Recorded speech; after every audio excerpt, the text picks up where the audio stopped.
All right, everyone. Welcome to Big B's Trading Clinic. This is episode 2.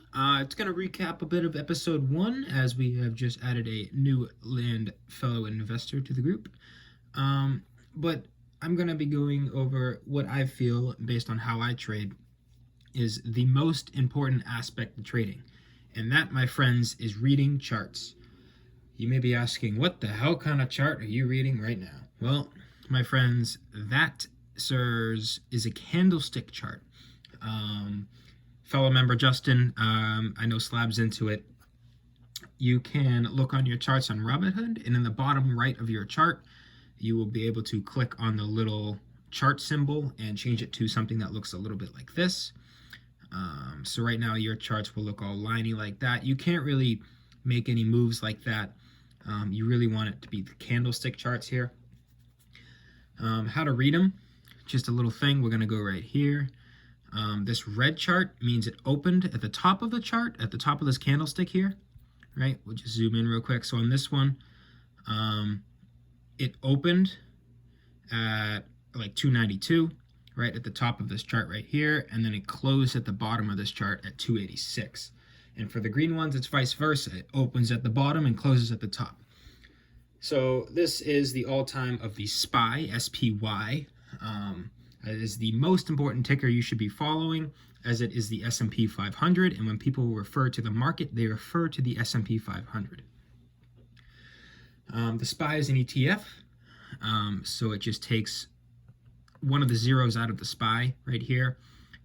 So it's $295 a share.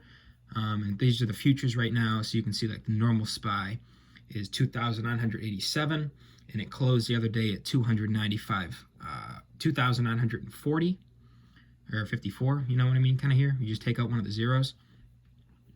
So we're going to get into it on the SPY, right?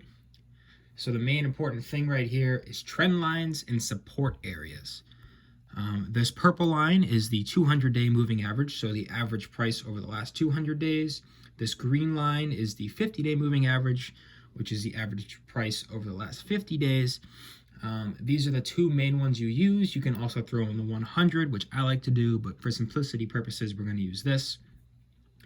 As we zoom into, we're going to use the VWAP here, the volume weighted average, but we're going to go into that a little bit later, possibly. But as mentioned in the chat earlier today, we're coming up at 300, and 300 is a huge, huge, huge level, right? So we're going to look at here, right? This top of the chart here, this is when coronavirus happened, this massive drop. This right here that I'm highlighting was the trade war of last summer. That's pretty crazy how the trade war only dropped that much, but coronavirus dropped all the way down here. And this is the recovery phase we've been in ever since late March. I think this is too fast, but hey, I'm just a little bit bearish. Another investor can look at this chart and see it as bullish. So, take it with a grain of salt here. But this 50 weighted moving average is acted as support as of late, as on this candle. As you can see, it opened at 284 and had a low of 272. The low of 272 is this bottom candlestick right here, like the bottom of it, and then the close, like right here is 272, and then right up here is 279, which is what it closed at for the day. So we're going to get into why I think the market is at a crossroads right now. So this little purple horizontal line is a trend line I have, or a support, sorry. It just goes all the way back multiple years, like into, this is like 2018 areas where it was a peak, and then it rejected it and fell down. Then it kind of broke above it and fell down again. And then finally, after the trade war, it used it as support right here, and then all the way up, right? It's fucking skyrocketed. So this could very well happen if we break over 300, but I don't think so. I think we're too far off the 50, because as you can see here, it kind of hugs the 50-day moving average, and then the coronavirus happened and it wanted it back, and now I think we're just a little too far above it, which is why I think 272 is a good price. Around 280, I would think, is how far it would go down to. But here we're gonna draw some trend lines real quick, right? We're just gonna scroll up the graph, right? We're gonna boom, boom, and boom. So we match lows to lows here. So we have a low on this day. We can make it ideal right there. So we have a low on March 23rd, which was the bottom of the day. I told y'all to buy Square right here. I hope y'all listened because I got it for $39 a share and it's at $80 a share. But that's an entirely different topic. So we have these lows matching up with these lows. And now we are going to match these highs, my friend, with these highs. So this is a little wedge it's forming. It always forms wedges. And we can also add this one in for right now, because as you can see, it's at the bottom of this green one, at the top of this green one, top of this green one, top of this green one, right? So we have this going on right now. We have this little consolidation and building up approach. So between these trend lines and this major trend line, we have a big move, either breakthrough or breakdown, coming by June 10th. I think whatever happens at June 1st is going to kind of decipher what happens if it fails and goes down to 288. We're going to see a little rejection here to down to 280, but maybe this 50-day moving average will come up by then. Who knows? We'll see where it's at then. This is kind of the long-term perspective. See how it's being rejected by this 200-day moving average up here. See rejected, now it's kind of falling down. But hey, let's move into the weekly chart. So as you can see, this weekly chart here. Whoop, can you zoom out for me? Thanks. Good enough. So this weekly. Whoop, want to work? Thank you. This weekly, we can literally move it up here to make it more precise. Boop, it doesn't want to work with me. Hello. Good enough. So as you can see, it kind of uses it as resistance, falls down, resistance, falls down, resistance, falls down. So I could have seen this seeing as bearish coming into the weekend, but I thought, hey, with the entire motion of the last month and a half, I think we're going to push above it. And as futures say, we did, as we are now at 298.88. Or Jesus, 2988, whatever the fuck it is. 298.80 for the SPY price. This is big because it's right next to this 300 level. So this is the entire last week. So we can see how on Friday it traded within these lows.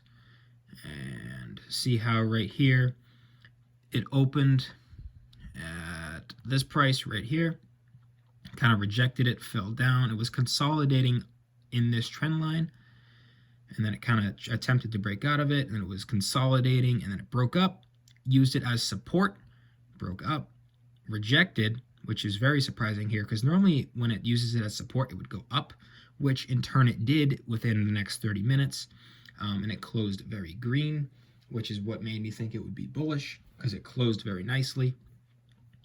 So you can use these trend lines for multiple years, like so, or even the last day, depending on how specific you want to get.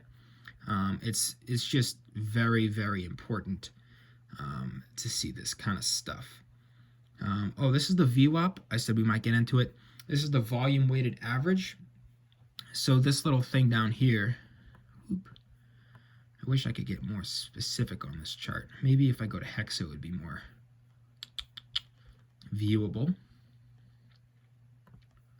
We'll go here. Whoa, hello. Work with me here. We're not a professional recorder. What in the fuck is going on? All right, here we go. I don't know what this is showing me. So here at the bottom of this chart, right over here, is all the volume. Green means the majority was bought, and red means the majority was sold. It all means the volume real quick. So it's like, you see at the end of the day, Hexo was bought a lot. You'll see that same on the SPY. But like as you go into the bigger charts, we'll say the monthly. I like to look at the monthly here. See these green bars way at the bottom. That's volume. So this is like a huge increase in volume for Hexo, which is why I love it right now. But we're gonna go back to the SPY, see how the SPY ended a lot of volume in the green. Like it had a little peak of red over here, but it ended really volume heavy green. And this is what the VWAP measures, aka this red line. So it retested as support and resistance, because you see on this it was like, whoa. It kind of broke above it, fell down, broke above it, fell down, hit it and fell down, broke above it, fell down, and then it used it as a takeoff, which it can often do, and then it broke above this support line, which we talked about earlier, used it as support, then fell down, and then it bounced off the VWAP and then broke up above the support line here, our resistance line at that point, and is now using as support, and the future's at 298. So we're looking pretty well. But the whole thing that concerns me is the 300 price range. Because if we'll make this simpler, we'll take out some of these lines real quick. Take out that one. These are the important ones. So if we make a line at 300, right? Just make a line off to the side here. Doesn't really matter. Well, we just want to see this line. Boom.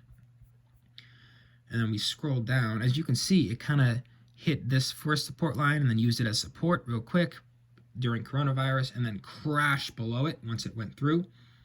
But as you scroll back into the summers, see how it's like hitting it and rejecting it and falling down. And then as soon as it breaks out of it, it takes off. This is why 300 is huge. It's either going to reject it or going to surge through it. I'm bearish on it at the moment, simply because of the hugging the 50 rule, 50 period moving average rule we discussed earlier. But we're going to see what happens. I'm really excited for the next week. Really excited for this big old Hexo chart. It's opening up in Canada. It closed at around 109, so tomorrow it should open right up around 175 once you do all the conversions right. So I hope you all bought, because you'll be in for a 20% profit in the morning as soon as it opens. Let's get into it, baby. We got a good, important week ahead, almost at 3. Let's see what happens.